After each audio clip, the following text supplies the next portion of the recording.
No, veo que no hay preguntas, qué mejor para mí, la verdad. Ah, bueno, la semana pasada ya vimos lo que es en contexto todo lo de la ausencia parental, ¿sí? Pero como les comenté, solamente fue algo general. Hoy vamos a ver algo más minucioso, ¿sí? Como les comenté la semana pasada, había 4 afectaciones generales en nuestra vida. Empezamos con el tema emocional, lo cognitivo, lo conductual y social, pero no les agregué uno. Ese se los voy a dar un poquito al final, ¿sí? Si empezamos con el tema emocional, es donde radica en nuestra esencia, en nuestra forma de sentir. Lo primero que va a afectar y va a desglosar de ahí en toda nuestra vida es la inseguridad afectiva. ¿Por qué? Porque nuestros padres generan un apego seguro, pero cuando esa inseguridad empieza a brindar y a brotar en toda nuestra área de nuestra vida, es porque este apego seguro se rompió. Pero no es porque no sepamos amar, ni amarnos a uno mismo, ni al prójimo, y tampoco es porque no tengamos la capacidad de aceptar el amor que nos deben de dar los demás, sea una amistad, sea un noviazgo, sea un familiar, ¿sí? Sino es porque rompe todo este núcleo de nuestros padres. No solamente rompe, solamente que va fragmentando cada parte de nuestras vidas. Fragmenta tanto la autoestima, fragmenta tanto nuestra propia imagen, nuestro autoconcepto y algo que es nuestra identidad en toda nuestra vida, sea social, individual, grupal, en cualquiera. Y eso es lo que nos va dañando poco a poco y no nos damos cuenta hasta que llegamos con una persona y esa persona toca esa herida. Y aquí es donde se envasa todo, la inseguridad afectiva, porque después de esto vamos a otro punto que se llama autoestima. Pero aquí no se va a derivar por la inseguridad, sino porque en mi casa no hay un reconocimiento, no hay una validación y no tengo una aceptación de que a pesar de que me equivoque, a pesar de la persona que soy, de a pesar de que me equivoco en todo momento, o tengo mucha energía, o soy una persona callada, no tuve a alguien en la casa que me aceptara y me dijera, no te preocupes, yo te amo incondicionalmente. Pero como nunca tuvimos esa parte, nuestra identidad, nuestra autoestima va disminuyendo a causa de ello. Después viene algo que se llama ansiedad y depresión. Con estos temas son delicados, pero no quiero decir que los van a tener, no es algo obligatorio. ¿Se puede presentar y hay mayor probabilidad? Sí, pero no es algo que sí nos vaya a pasar. Podemos tener algunos síntomas, que es una tristeza prolongada, un vacío, pero no es obligatorio. Solamente es para que conozcamos unas afectaciones de nuestras vidas.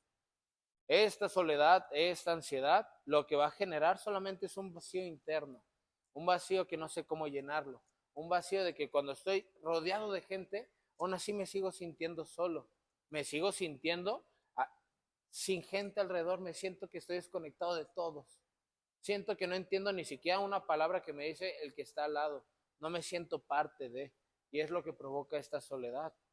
Después de la soledad viene un pequeño punto, ¿sí? Este punto es una dificultad de gestionar mis emociones. No significa que no tenga la inteligencia emocional, significa que no tuve un padre o una madre que me enseñó a reconocer la emoción, que me dijeron, no te preocupes, si cuando estás triste lloras, eso se llama tristeza, o cuando estás enojado quieres aventarle cosas a tu compañero, decirle que es tonto, ¿sí? Decirle cosas que agreden. A lo mejor eso nunca nos enseñaron, por eso no sabemos a veces qué es lo que sentimos. Y mejor decimos, déjame sola, no sé lo que tengo. Y me resguardo porque no sé reconocer y no tengo la capacidad para afrontarlo. Eso nos va a dificultar en nuestras vidas, porque no tuvimos a alguien que sí nos enseñara. Primero, si lloras, eso es tristeza, hijo. Luego, tienes que limpiarte los ojos para después decirle a la persona, oye, no me gustó que me dijeras esto, me heriste. O fíjate, yo tuve un accidente así o un familiar que se murió, me hizo recordarlo, no es grato. O cuando me enojo, tengo tanta ira que lo primero que quiero hacer es ir a encararlo y agredirlo, o puede ser físicamente o verbalmente. ¿Sí? Y no nos enseñó nuestro papá a decir, no, primero, el típico caso que nos dicen, cuenta hasta 10, por favor, pero mientras cuento hasta 10 yo me voy alejando porque me vas a pegar. No tuvimos esa parte, por eso nos cuesta a veces reconocer, porque tenemos tanta energía, tanto enojo, tanta tristeza, tanta alegría, que a veces ni siquiera sabemos dónde se canaliza en parte de nuestro cuerpo. Solamente siento algo y ya, déjame.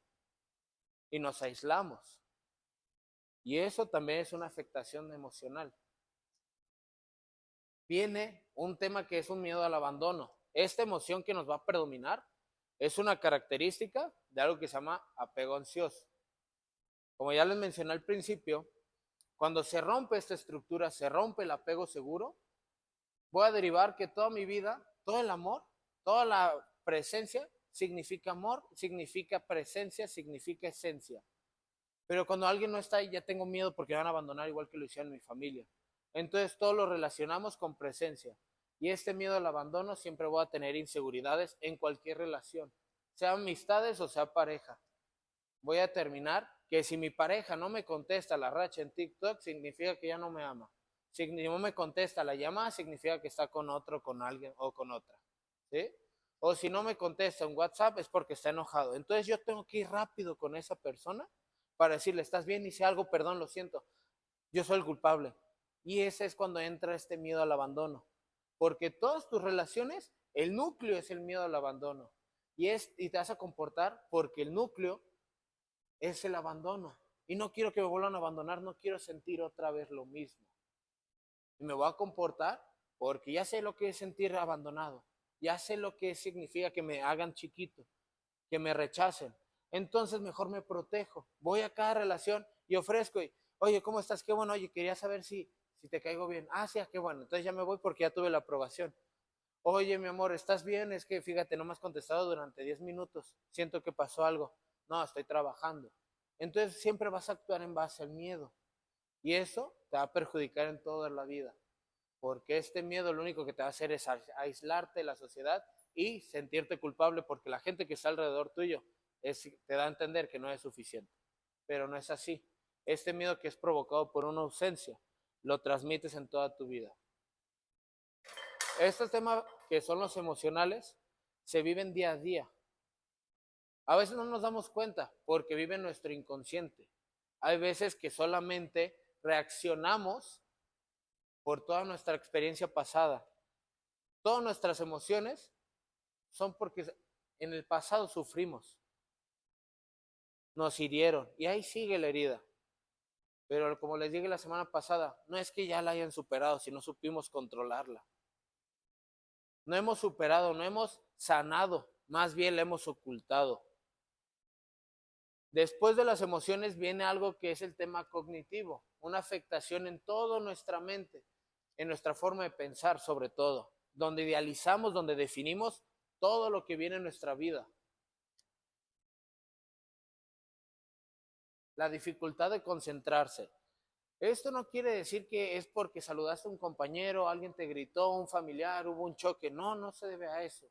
Más bien se debe a que estás tan saturado de trabajo externo en tu casa por suplir un rol invertido, que eso lo voy a explicar un poquito más al rato. ¿Sí? Pero te cuesta tanto concentrarse porque tu cerebro ya está programado para sobrevivir emocionalmente. Está programado para aislarte de la sociedad y ver cuál amenaza puede ser la primera para atacarte y tú lo primero que vas a hacer es protegerte. ¿Sí? Esto es lo que cuesta concentrarse, porque estoy pendiente, estoy en una hipervigilancia emocional y no me deja vivir, no me deja ser una esencia, no me deja ver la realidad. Al contrario, me hace ver unas amenazas que ni existen. Después de la dificultad de concentrarse, también va a venir un menor desarrollo de habilidades para la resolución de conflictos. No es que no tengamos la capacidad o la habilidad para poder hablar o para solventar un conflicto tan sencillo, no. Más bien no tuvimos un padre o una madre en la cual nos dijo, oye, fíjate, cuando tienes un problema, son dos personas contra el problema, no somos los dos contra el problema. Somos diferentes porque tenemos un punto de vista diferente, tenemos una forma de pensar, una forma de vivir totalmente diferente. Lo único que nos enseñan es que los problemas se tienen que guardar, los tenemos que callar, los tenemos que cubrir y lo tenemos que cargar nosotros con un tema emocional. Y sí, realmente nos enseñaron a callarnos, nos minimizaron, porque cuando hablamos fuimos vulnerables. Cuando hablamos nos hicieron sentir menos y cuando hablamos nos abandonaron. Por eso mejor no hablamos, por eso mejor nos quedamos callados. Y decidimos que generar un conflicto, no solamente yo lo voy a generar, sino la otra y voy a perder mi amistad, y ahí es donde también entra el apego ansioso, donde mejor me callo para cuidar esa relación, esa amistad.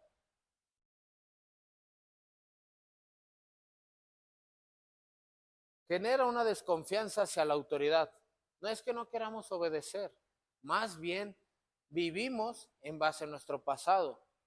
Las experiencias que hemos vivido nos han enseñado que cuando confiamos en una persona mayor, adulta, sea papá, mamá, un tío, y nos traicionan, inconscientemente identificamos que cualquier adulto nos va a traicionar.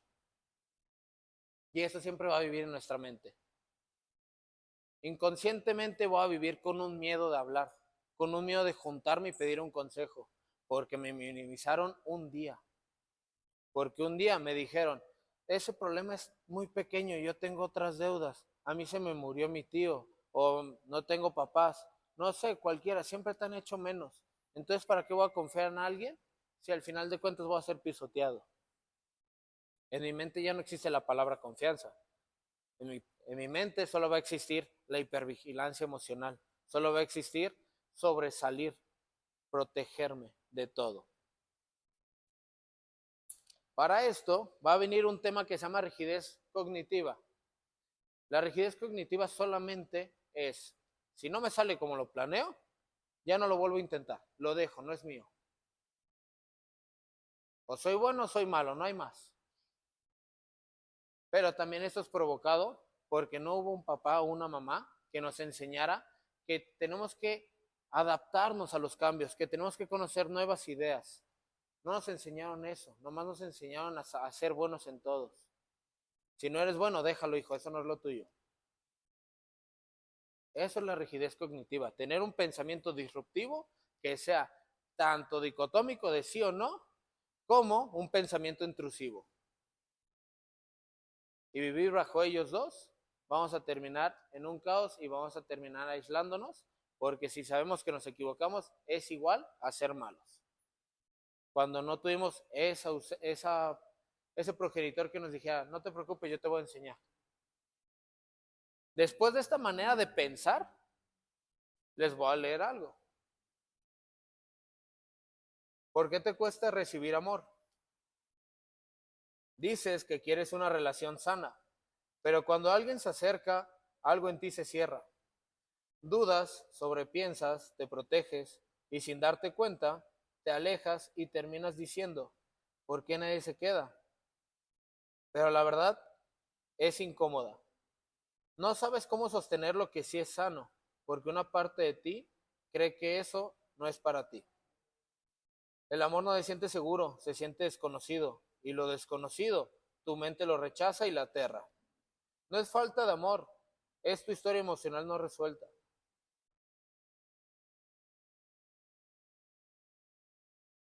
Después de esta manera de cómo pensamos, nos vamos a comportar de una manera muy diferente. Una manera que se llama anormal, como lo ve la sociedad. Pero la normalidad nomás es un constructo de una definición para determinar qué está bien en una conducta y qué está mal. ¿Sí? Pero ese problema de conductas es una necesidad interna. ¿Recuerdan ese compañero que es energético, que va corriendo por todo el salón, que avienta piedras, que avienta plumones, que te patea, que te dice que estás feo, que estás gorda, no sé? Y recuerden ese compañero. Pero ese tema es que ese compañero tiene una necesidad interna, porque necesita una validación, necesita una identidad, necesita un reconocimiento, porque ese niño o esa niña que va por la vida agrediendo o llamando la atención, llega a su casa y dice, por fin soy alguien, soy el niño molestón de la escuela de tercero B, por fin soy ese niño, ya soy visto, voy por la calle y no se juntan conmigo, ¿por qué? Porque ya tengo una identidad, soy el niño que molesta, soy el niño que avienta, que agrede, o que no sabe hablar, soy ese, por fin. ¿Pero por qué? Porque en casa no tiene una validación, en casa no hay alguien que lo acepte y le diga, tú eres Juan y tú te vas a dedicar a esto y tú tienes estas cualidades y yo te acepto tal cual. El problema es eso, que nunca nos validaron en casa. Por eso vamos por la vida con problemas de conductas, haciendo cosas diferentes para ser vistos. Después de esto viene una impulsividad o una agresión.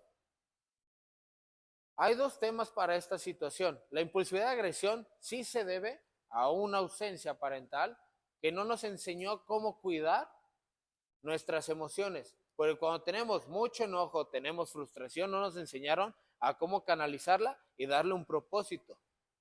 No nos enseñaron a decir, eso que estás sintiendo, si llegas con la gente vas a terminar agrediéndola. Necesito que pienses qué está sucediendo en tu mente. ¿Qué es lo que no te gustó? Sepárate. En cambio no tuvimos eso, solamente tuvimos una conducta durante toda nuestra vida para ir agrediendo, siendo impulsivos sin pensar, para que la gente no nos toque. Y también hay otra. Somos impulsivos y agresivos porque no nos gusta que nos toque nuestra herida. Porque vemos que los demás, que el mundo, es una amenaza. Y somos como un armadillo. O a veces también llegamos a ser una persona que le dices buenos días y te voltea con una jeta. ¿Por qué? Porque a veces pensamos que esa gente nos va a agredir, nos va a volver a herir. Porque recuerdo cuando yo fui una persona sociable, yo fui una persona alegre, abusaron de mí. Porque yo cuando fui una persona sumamente buena, ayudándole, como me decían en casa, me terminaron haciendo bullying. Mejor me protejo. Y es una manera de protegerse, la impulsividad o agresión. Pero es algo que no nos enseñan a cómo canalizarla. ¿Sí?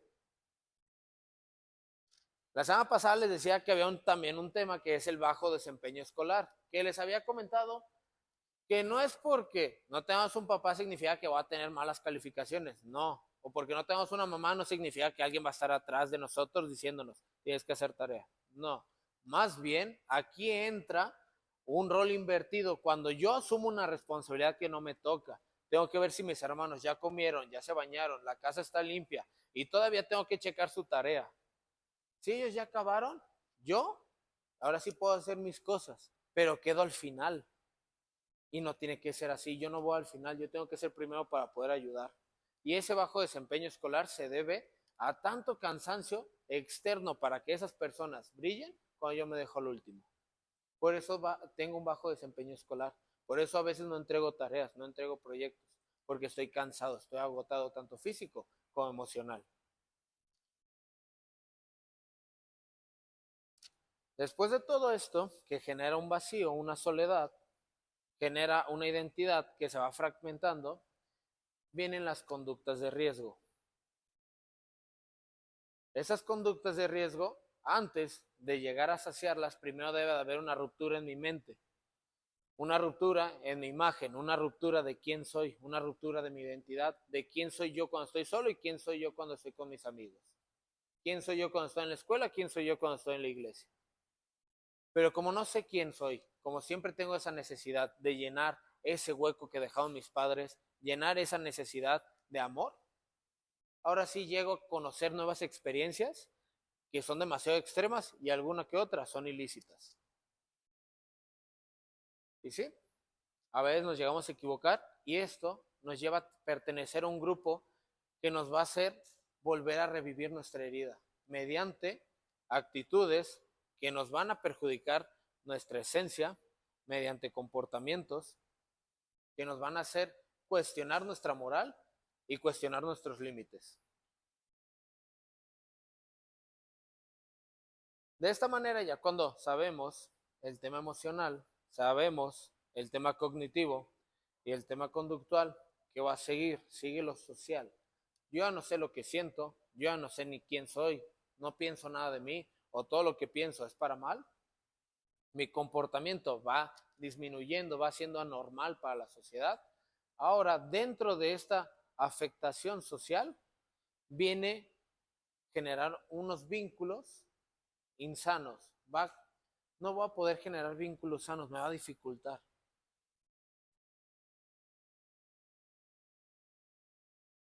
Porque esto es debido al abandono o al rechazo que yo sufrí en casa. Se debe que donde fui rechazado e ignorado es igual a que en el mundo voy a hacer lo mismo. Si en mi casa, donde se supone que me tienen que cuidar, me tienen que dar una educación, crianza, me tienen que proteger, no lo tuve, al final voy a repetir lo mismo y lo voy a repetir conscientemente. porque ahora yo lo voy a querer controlar, supuestamente lo puedo controlar, y eso creemos. Pero lo que nos va a llevar es a crear esas nuevas experiencias, crear esos grupos y encajar donde nos lastime. Porque mínimo voy a sentir algo, mínimo ese sentimiento de dolor lo va a saciar, lo que no pudo saciar mi padre o mi madre mediante el amor.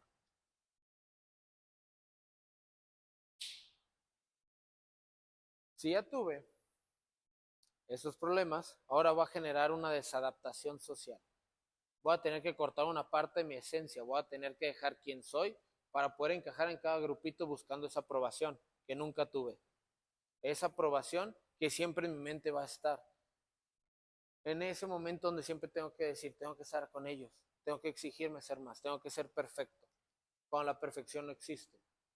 Me voy a desadaptar, voy a generar conductas donde mis pensamientos intrusivos van a dominar. Porque cuando dominan esos pensamientos, dejo de ser consciente de quién soy. Va a romper toda mi estructura. Emocionalmente voy a estar devastado. Cognitivamente no sé ni quién soy. Y me voy a comportar como ellos se comportan para poder encajar.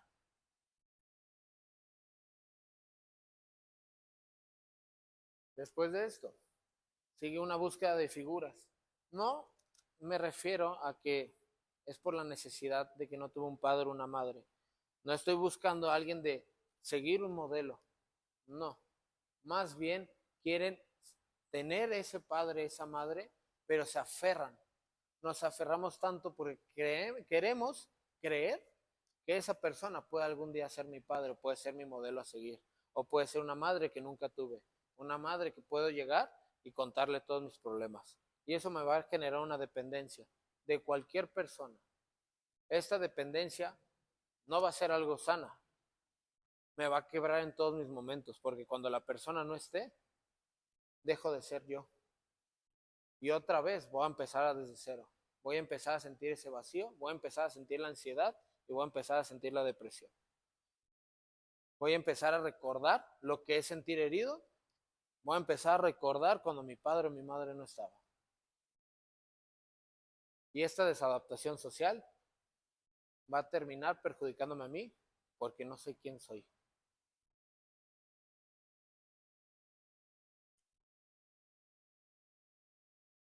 Y para esto, después de dañarme, después de romper mis propios límites, voy a buscar un grupo que me dañe, un grupo inmoral, un grupo donde por fin sienta algo, donde me vuelva a recordar mi herida, porque este recordatorio nos va a dar una ilusión de que nuestra vida por fin la controlamos, porque vamos a normalizar que golpearnos, que agredirnos, que ciertas actitudes o que ciertos comentarios que nos hagan es normal, pero no. Todo esto se debe porque en mi casa no hubo alguien que me guiara, no tuve un padre o una madre que cuando hubo un asado, el padre estuviera ahí bromeando con sus amigos y fuera el centro de atención, o una madre que siempre le pidieran consejos. No supe, nunca tuve eso, nunca tuve una guía, nunca tuve una protección. Y voy por la vida nomás copiando las actitudes de los demás, siendo alguien más de la sociedad en vez de ser alguien diferente. Y vamos a encajar a un grupo donde nos dañen, y eso es una mayor probabilidad. ¿Por qué te cuesta poner límites? Sabes perfectamente lo que te molesta, pero cuando llega el momento, te quedas callada. Dices sí cuando quieres decir no. Solo te adaptas, te incomodas para no poder incomodar a los demás y luego te preguntas, ¿por qué siempre me pasa lo mismo? Porque no es falta de carácter, es miedo. Miedo a no tener amistades, miedo a que se alejen, miedo a que me fallen, miedo a no ser suficiente. Aprendiste que para ser amada y aceptada tenías que adaptarte. Poner límites no es rechazar a otros, es dejar de rechazarte a ti mismo. El problema no es que no puedas, es que nunca te sentiste segura para poder poner límites. Ya tenemos 4 puntos. No sé recibir amor. Mi forma de pensar siempre va para mal. mis conductas son anormales para poder llenar ese hueco de amor, para llenar ese hueco donde mi padre no estuvo. Me comporto en una sociedad donde sentir dolor es normal. Y esto perjudica ahora sí mis afectaciones familiares y afectaciones espirituales. Y es el último punto que no les comenté. Aquí en las afectaciones familiares viene el rol invertido. Cuando un padre o una madre deja de existir en mi vida, alguien tiene que asumirlo. Y regularmente lo asume el único género que hace falta, sea mujer o sea hombre, o la edad, el mayor. ¿Y por qué? ¿Porque es la única capaz o porque es el único del género, sea de hombre o mujer? Dejas de crecer, dejas de ser un adolescente, dejas de ser un niño, porque te conviertes en un adulto sin herramientas emocionales para afrontar lo que es ser una madre y un padre. Cuando no debería de ser así, debe ser un trabajo en conjunto para solventar. Te dejas al final. Y esto entra en una confusión de identidad que es una característica del rol invertido.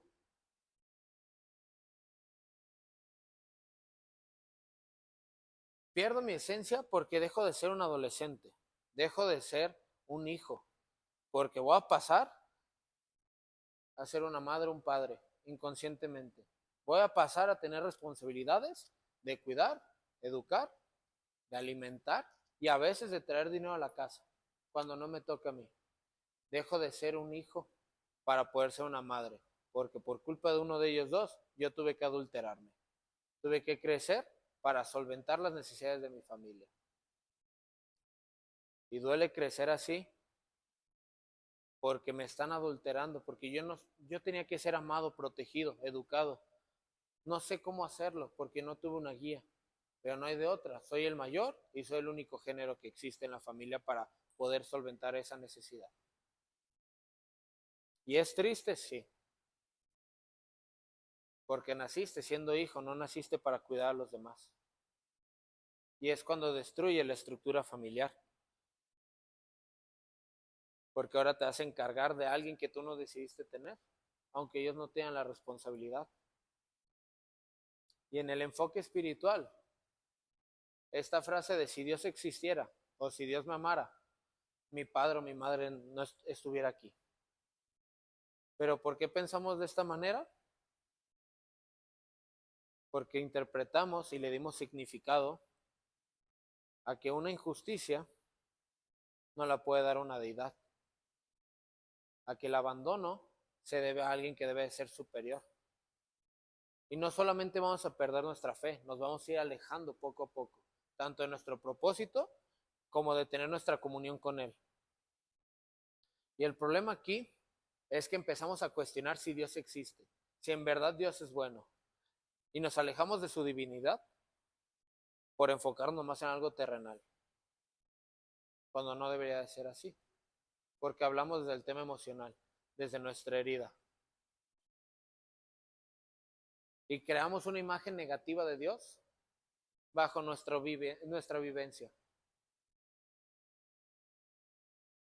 Y les voy a leer algo que escribí, porque créanme que si lo digo me voy a equivocar. No es que Dios haya querido dejarte sin un progenitor, es que tú aún no ves con claridad el propósito que tiene Dios para ti. Todavía no crees que mereces todo lo que Él tiene para ti porque sigues viendo tu pasado. A veces no es falta de fe en Dios, sino es falta de amor propio en ti. Porque Dios siempre está listo para darte, para abrirte caminos, para levantarte, guiarte, pero si dentro de ti todavía vive la duda, la culpa, el rencor y el ¿será que yo no merezco esto? El propósito y la abundancia se frenan. Cuando empiezas a verte como Él te ve, valiosa, amada, capaz, valiente, creada con un propósito, todo se empieza a desbloquear a su paso. No porque Dios haya cambiado, sino porque tú por fin te alineas con lo que Él ya tenía preparado para ti. Cambia mucho nuestra forma de ver cuando nos basamos en Él. Cambia mucho nuestra forma de ver cuando nos salimos de la herida. Porque sí es doloroso crecer sin un padre o una madre o unos padres divorciados. Claro que es doloroso. Pero cuando nos separamos de esa herida y vemos con claridad, objetividad, lo que sí en verdad podemos hacer, vamos a dejar de ser víctimas para construirnos en nuestra mejor versión, para construir una base sólida, ¿sí? Aprendí esto de una ingeniera. La base tiene que ser una zapata y esa zapata tiene que ser Dios para que luego la cimentación pueda florecer.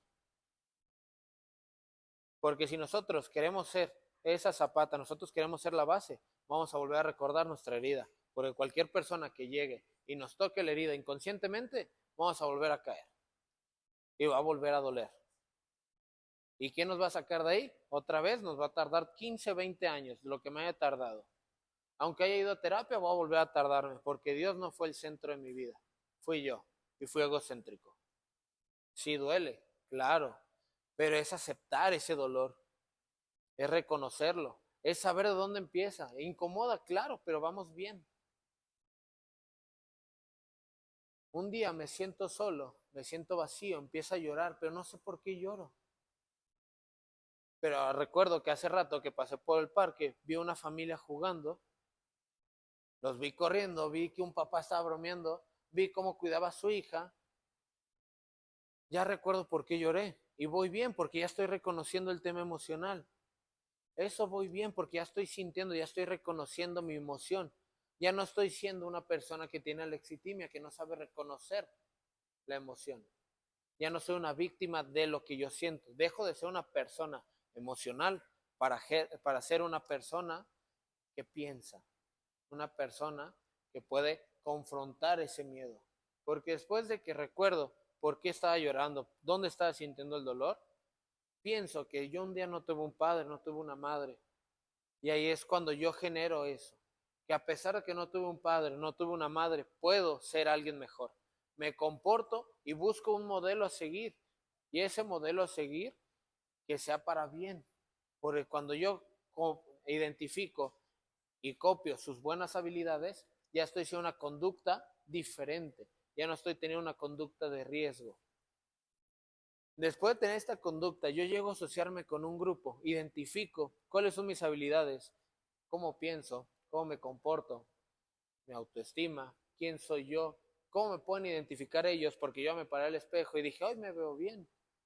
Ayer me veía del asco, hoy no. Hoy me veo bien y hoy puedo socializar con cualquiera, el que se me ponga enfrente le puedo platicar lo que sea. Y voy y junto con un grupo y digo, mira, por fin alguien me trató bien. Ya no estoy reviviendo mi herida. Ya no estoy cayendo en grupos donde tenga que sacrificar mi esencia, porque ya supe poner límites. Y estas conductas me va a hacer adaptarme de una buena manera y empiezo a quitar el miedo al abandono. Este núcleo que antes existía deja de ser un lado, porque ahora este núcleo de amistades, de relaciones, se basa en quién soy yo, en que yo soy un hijo de Dios y que yo puedo aportar grandes cosas en la vida de los demás. No en que si me abandonan, si me rechazan, porque el día que me rechacen no va a pasar nada. Ya reviví y ya sentí y ya corregí. Porque ahora en el tema de la fe, a pesar de que no haya tenido una madre o una padre, puedo ser un buen líder. Puedo llegar, pararme enfrente y decirle a varias gente cómo poder vivir a través de mi herida. Puedo llegar y saber lo que es minimizar, porque a un niño le dolía la uña y a mí me dolía la herida de mi padre. Y aún así lo traté igual, porque yo supe cuando él le dijeron, no seas ridículo, no llores, o sea, córtatelo y punto. Cuando a mí me dijeron, ¿no tienes papá? ¿Y qué tiene? Tu mamá se va a casar al rato, no pasa nada. O va a conocer a alguien. No, pues ¿para qué voy? Pero en cambio, si yo me convierto en la persona que yo quiero ser, en la persona que yo quería que alguien me ayudara, y en una persona centrada en Dios, no van a cambiar vidas, ni las van a transformar, porque el Espíritu Santo que vive dentro de ustedes es lo que va a hacer. ¿Duele? La semana pasada dolía, hoy sigue doliendo. A lo mejor mañana también, pero no se trata de sanar de un día a otro. Se trata primero de saber qué emoción predomina. Se trata de saber en dónde está viviendo mi pensamiento. Si cuando yo lo genero o cuando lo veo en alguien. Si está en el inconsciente, hasta lo más profundo, o está en cada momento de mi vida. Está en cada comportamiento. Cuando yo digo, ay, qué bien me cae, ojalá el padre de mi amigo fuera el mío. O cuando yo soy una buena persona y guío a los demás, ahí yo estoy viendo que sí estoy creciendo. Cuando llego a un grupo y ya no me desadapto, ya no me pongo, ya no me corto mi esencia, ya no dejo de ser alguien para encajar. Más bien, la esencia y los demás llegan a mí por como soy y me valoran por como soy yo. Y soy alguien en Dios, he crecido, doy testimonio, doy cursos, lo que sea. ¿Por qué? Porque aprendí que la herida que formó el ser humano, Dios la sanó.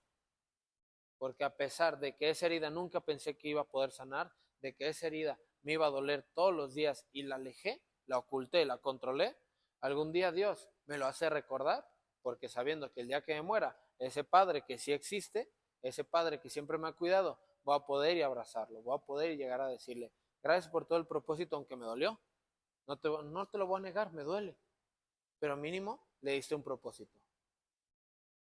Se trata de aceptar, se trata de confrontar, ponerte enfrente y no ocultarte. Se trata de encararlo, de que si duele, quebrarse adelante, porque el quebrantamiento viene a alguien que se va a enaltecer y viene a alguien que va a ser mucho mejor que el yo de antes. Un día a la vez, no existe la semana siguiente, no existe el mes siguiente, existe mi manera de ser día a día y día a día vamos a sanar esa herida. Aunque duela, aunque sufra, aunque me abandonen todos mis amigos, día a día la voy a sanar porque yo solo estoy cargando esa herida, nadie más me está ayudando.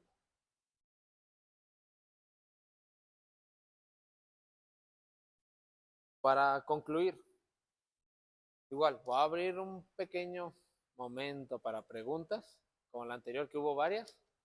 Si llega a haber otra vez más, pues mejor, ¿sí? Si no, nomás les voy a cerrar con una reflexión para que luego la siguiente semana no solamente se trata de volver a sentir la herida, de volver a llorar, de volver a sentir ese vacío, sino también de cómo podemos prosperar. Y es lo que se va a tratar el 16 de mayo. ¿Va? Entonces, ¿quieren que les ponga el código QR o me van levantando la mano, así como quieran? A ver, Emilio, ¿por qué Emilio? No es cierto, soy yo.